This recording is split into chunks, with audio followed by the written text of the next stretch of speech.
U luister na Storytyd saam Stella, aangebied deur Estel Rousseau. Die laaste lewe van Tim Tom Taljaard, geskryf deur François Verster, voorgeles en verwerk deur Estel Rousseau.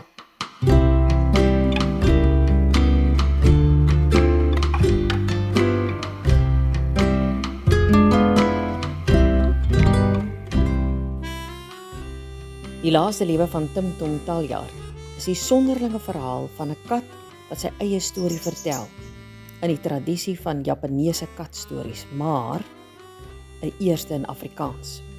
En hoe hy weens 'n fratsongeluk besef dat hy skielik taal kan verstaan en 'n vreemde behoefte by hom ontstaan.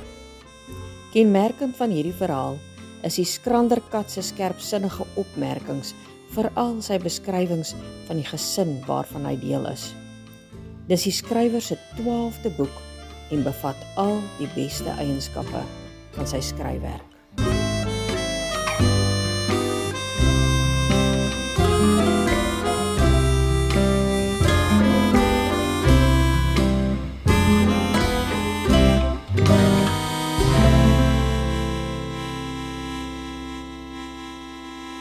Nou ja, soos alle goeie dinge, kom hierdie boek ook tot aan einde. Ja, dit is die laaste hoofstuk vandag van die laaste lewe van Tim Tom Taljaard.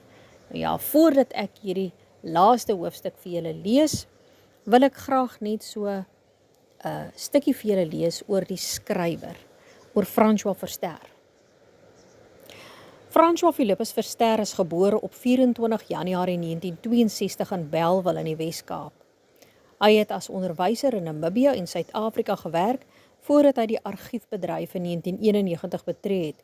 Eers as 'n staatsargivaris in Kaapstad en daarna as 'n maatskappy argivaris van Naspers tot in 2022. Hy het van jongs af 'n affiniteit vir akademie gehad.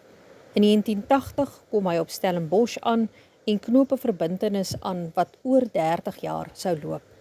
Na sy BA voltooi hy in 1983 'n honneursgraad in geskiedenis, in 1985 'n hoër onderwysdiploma en in 1992 'n meestersgraad in geskiedenis verwerf en in 2003 'n doktorsgraad in kultuurgeskiedenis as ook 'n meestersgraad in journalistiek in 2010, almal by die Universiteit van Stellenbosch. Hy het ook diplomas in argiefwetenskap 1994 Unisa en journalistiek 2007 by Kaapstadse Universiteit voltooi. Hy het sedert 2006 honderde artikels vir verskeie publikasies geskryf in akademiese en vakkundige joernale en daarna toenemend in tydskrifte en koerante en ook dikwels vir Litnet, boekresensies, artikels ensovoorts. Hy was veral bekend vir sy weeklikse rubriek Geskiedenis vandag in die streekskoerant Bolander tussen 2007 tot 2017 en sy gereelde bydraes in die Kaapse Bibliotekarus 2006 tot 2024. Hy het ook kortverhale en verse in beide Afrikaans en Engels geskryf wat in bundels saam met ander skrywers in, byvoorbeeld Skarlakenkoors en Grensoorlogstories, en in tydskrifte soos Huisgenoot en Weg gepubliseer is. Hy beskou homself nie as 'n kortverhaalskrywer nie, maar geniet dit nogtans om ook in die onderskatte genre te skryf. Sy gunsteling genres is egter essays en romans. Eersgenoemde kom vir hom natuurlik, maar dis juis sy drang om nuwe vaardighede te bemeester wat hom dryf om fiksie in die langer formaat te skryf. Nou ja, ek noem somme ook maar net, as daar iemand is wat hierdie boek dalk die harde kopie graag wil hê, kan julle hom kontak op sy e-posadres francoisverster2022@gmail.com, en dan kan julle ook sommer meer uitvind oor sy ander boeke. Daar's nie fiksie, Culture with a Smile, The Work and Life of T.O. Honeyball, En dan is daar van Kaspaas tot Kaas, die lewe van T.O. Hannibal, Op die spore van Simon van der Stel, Omega oor en uit, Die Groot 3, en dit was op die kortlys vir Kyknet Rapportsprys, in 2017. Dan Op soek na Jakobus Verster, en dan 'n bietjie fiksie, Een teen Adamastor, as 'n wenner van die jeugroman kompetisie in 2013 op die Afrikaanse afdeling, deur na Nebula 9, en dan is daar In Versuim, en dan is daar, wat is dit? 3 at Ease, waar deur Amazon uitgegee is, en natuurlik dan nou hierdie boekie ook. So vir die van julle wat belangstel daarin, kontak vir hom op sy e-pos francoisverster2022@gmail.com. En dan François, wil ek vir jou sê baie dankie vir die lekker lees, en ek wil vir Ronel ook sê, vir Ronel Wetmar, baie dankie dat sy die boekie vir my geskenk gebring het, en dankie François dat jy hom geteken het. Ek moet sê, ek is nie 'n katmens nie, maar met hierdie boek moet ek sê, het ou Tim Tom nogals onder my vel ingekruip, en ek glo ook onder baie van julle wat geluister het, se velle gekruip, ou Tim Tom, geliefde kat.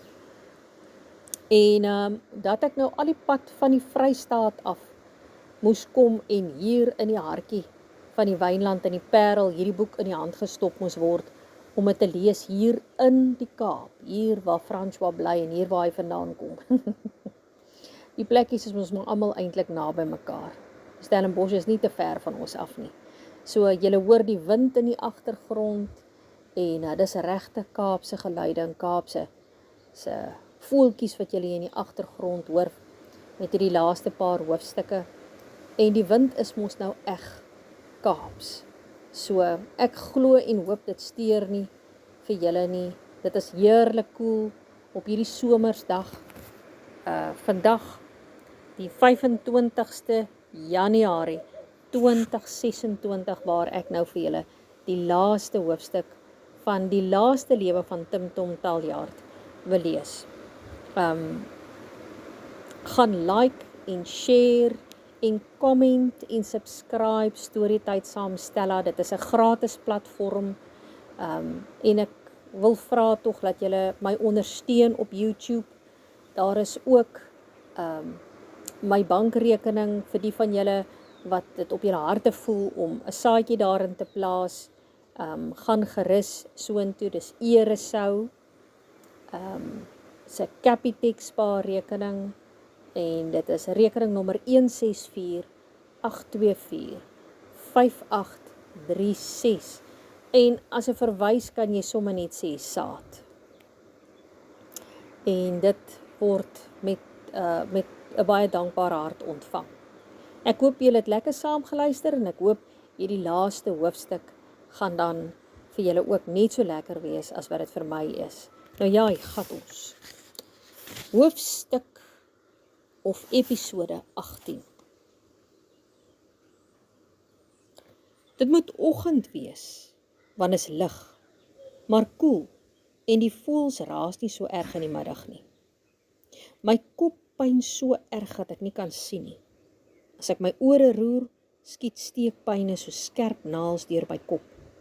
As ek my snorbaarde roer, brand my vel asof ek in 'n vuur gespring het. Ek probeer opstaan, maar my bene wil nie saamwerk nie. So lê ek en huig, tot ek niks meer hoor of sien of voel nie. Papa en Mrs praat in hulle kamer. Geen musiek uit Jenka se kamer nie, en Nana se kamer sal altyd stil wees. Casper sit in die vensterbank na my en kyk. Ek is so dors. Casper loop 'n wye draai om my en af met die trap.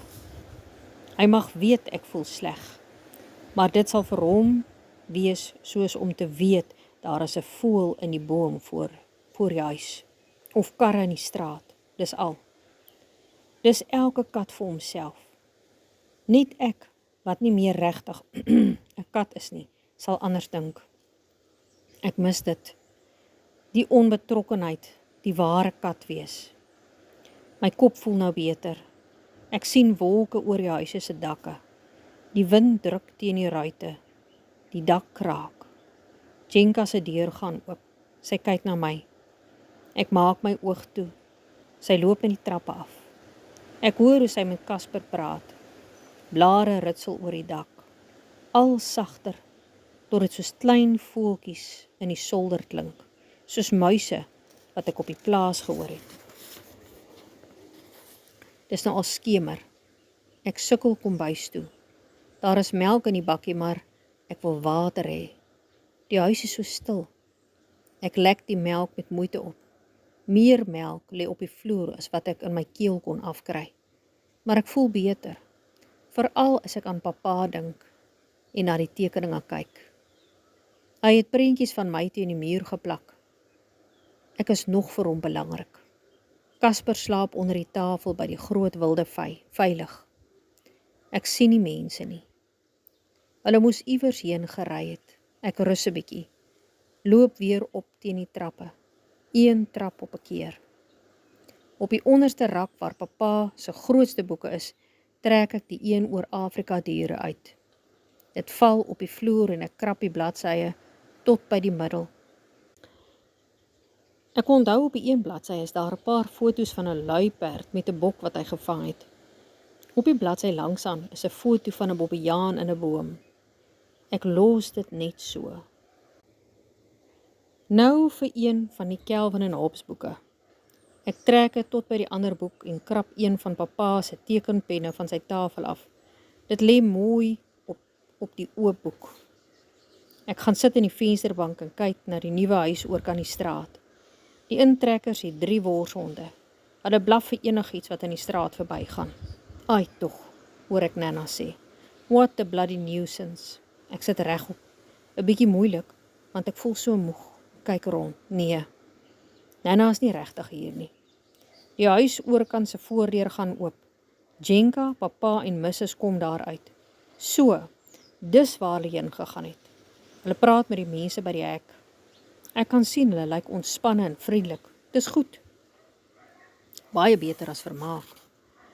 Ek gaan lê weer op my kombuisie by die rusbank. As ek weer wakker word, het ek nog een ding om te doen. Ek dink ek weet hoe, maar ek het nie nou meer krag nie, nie nou nie. Reendruppels val vinniger en dan dreun dit al harder op die singtak agter. Daar is stemme by die voordeur, Mrs lag. Pappa sê, 'n laaste bietjie reën voor die somer op ons is. Goed so. Vanjaar sal die damme mooi vol wees. Jenka lag ook. My hare is sopnat, eeuw. Sy klink tog heel gelukkig. Haai, Caspertjie, sê sy. Darm iemand wat bly is om ons te sien. Waar's hy ou kat? Slaap die ou luiaard alweer? Nie alweer nie, sê Mrs. Nog steeds. Ai, los hom uit. Hy is nie meer 'n spring chicken nie, sê pappa. Ai, pappa.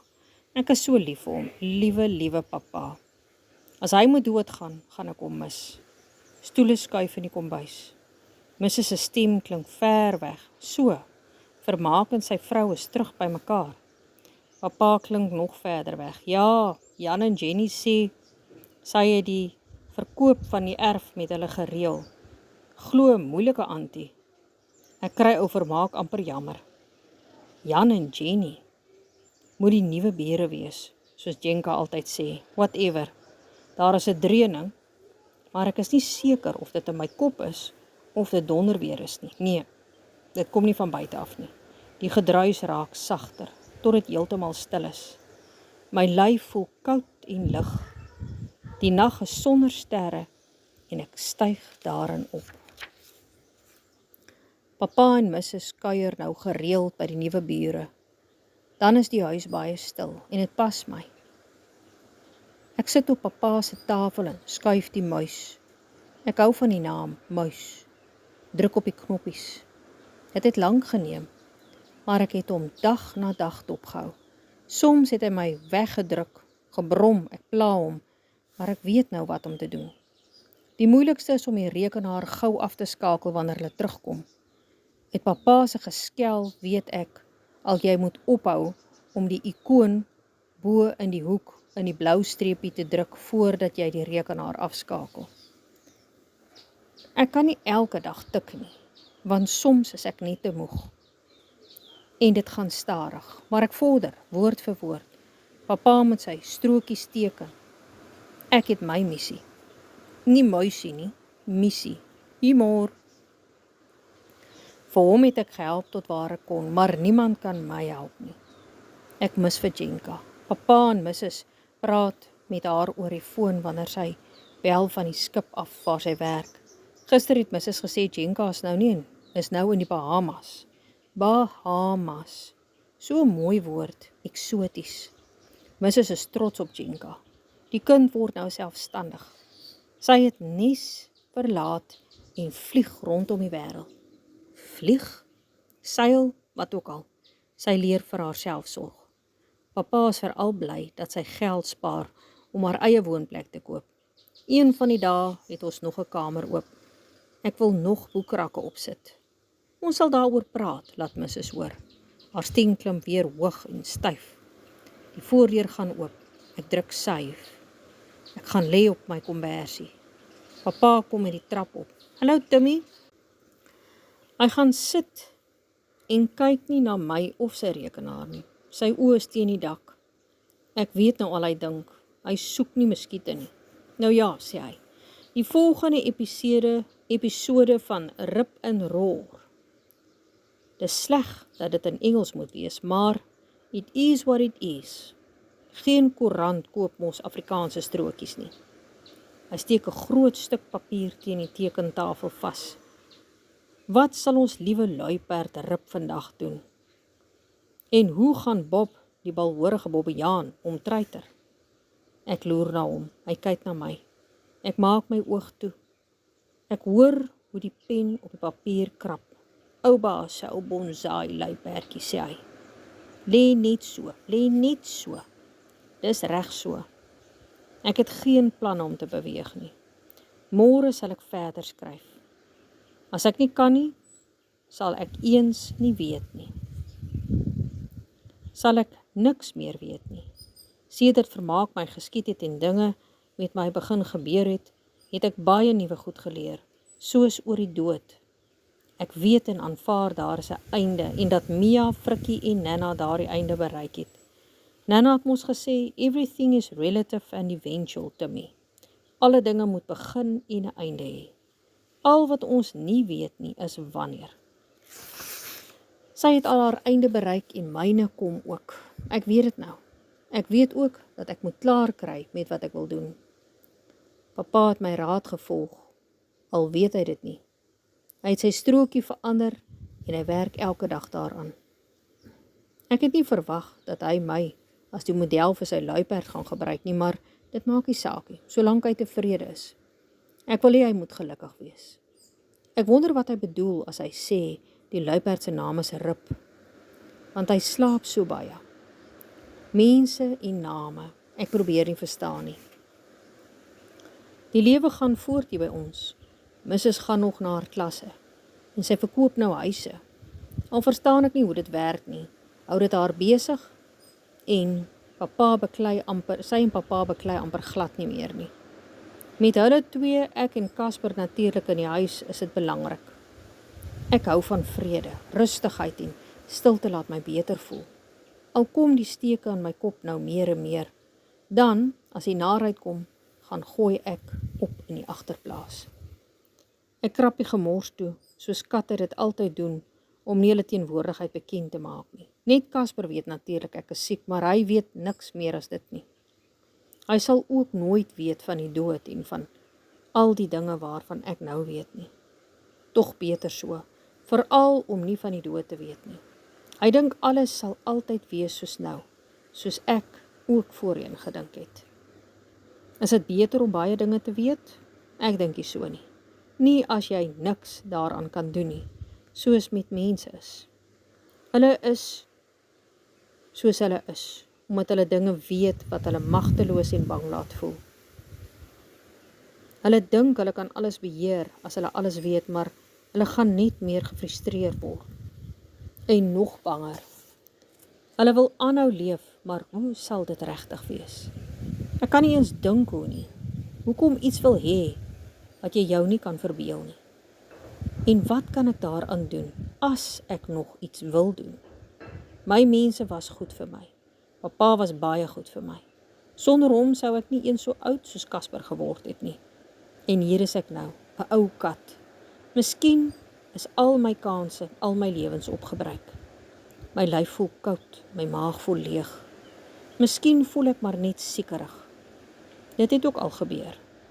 Nou dat ek oud word, voel elke naarkol naarder of skeepgetrapte voet net seerder. En tog, ek dink baie aan Nana en droom van haar. In my drome is sy tevrede. Sy sit in 'n tuin soos wat ons in 'n lyk. Maar daar is 'n riviertjie en 'n berg daar agter dit. En sy drink uit lang glase by 'n ronde tafeltjie en rook uit die dampe staan. Maar sy hou altyd haar hande uit na my. Kom, sê sy, kom Timmy. Kom lê hier by my in die lang bome se skaduwees. Kyk, daar sit Mia en Frikkie. Hulle mis jou ook. En dan sien ek myself in die rivierwater. En ek het weer 2 oë. En ek lyk so jong soos Casper. Mia sien my ook. En dit lyk of sy regtig kyk. Vanaand is ek so moeg. Verbitterlik moeg, soos Nana gesê het. Ek het lank getik, so met een voet. En my oog het later begin pyn, maar ek het aangehou, want ek was naby die einde. Papa kom met die trappe op. Ek hoor hom by die lesenaar kom staan en ja, dan sien ek hom afkyk na my wat half oor die rekenaar se sleutelbord lê.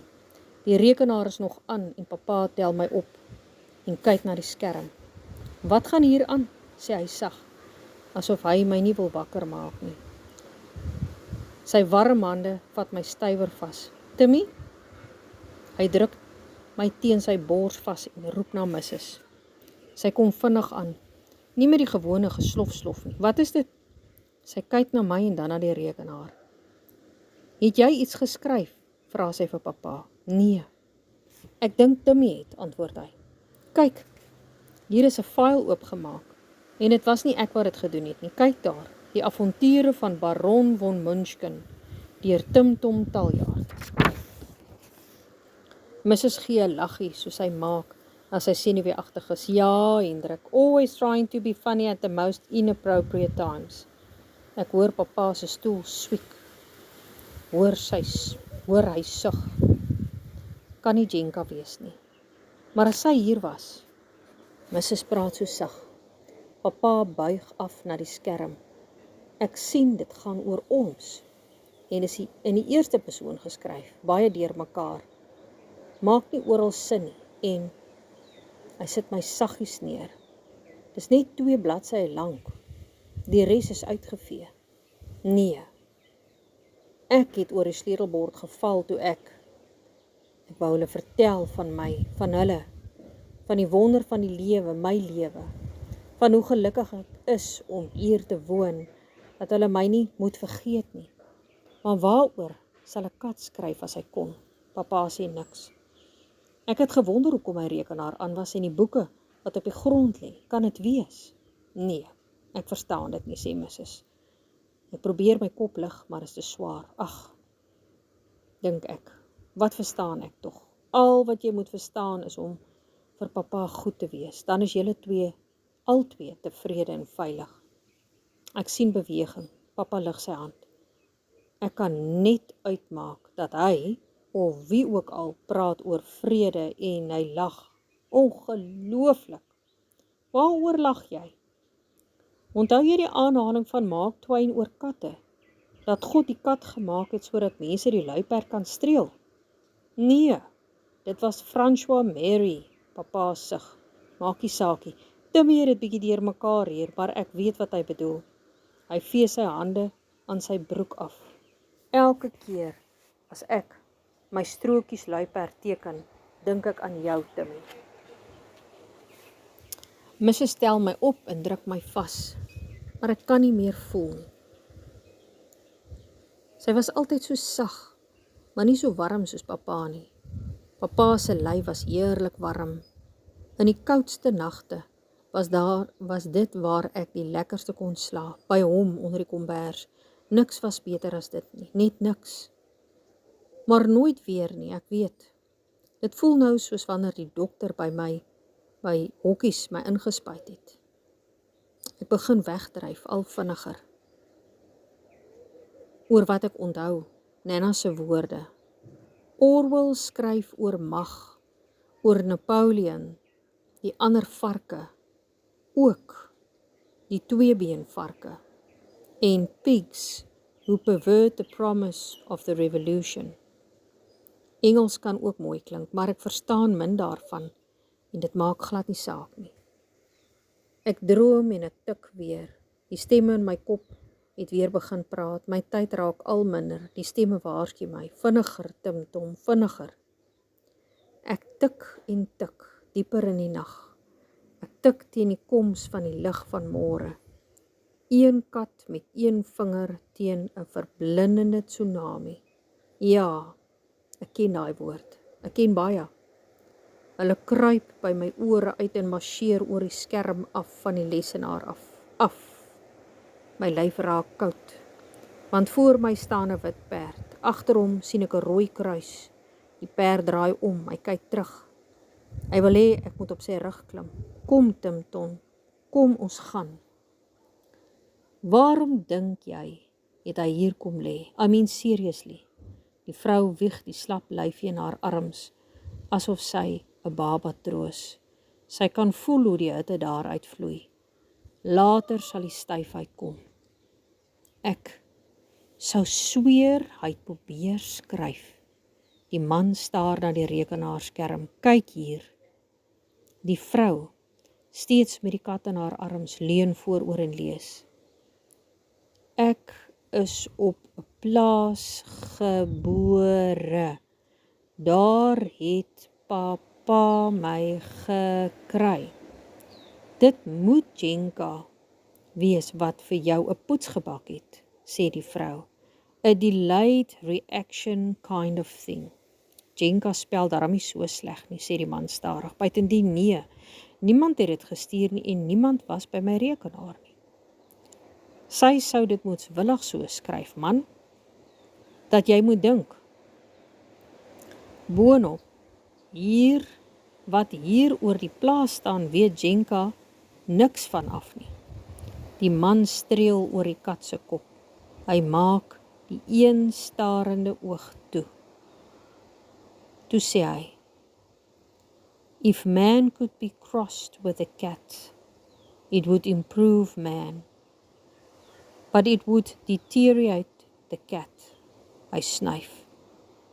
Dis wat Mark Twain geskryf het. Hy loop agter sy vrou aan, af na die agterplaas en dink, Timmy, daai ou Amerikaner moes jou uit 'n vorige lewe geken het. Dis asof dit skielik koeler is op hierdie soel, vroeg somer aan. Al die takke bokant hulle ritsel saggies. Die vrou lag senuweeagtig. So, hoeveel lewens dink jy, het hy nog oor? Die man sug. Was dit maar so. En agter hulle loop 'n jong swart kat soos 'n skaduwee geruisloos. Tot onder die vyeboom waar hy sy stert regop staan voordat hy wegsmelt in die halfskemer. Terloops, sê die vrou, ek het vermaak vanoggend by Checkers gekry. Die man druk die graaf in die sanderige grond. Vermaak? Wat sê die droë drommel?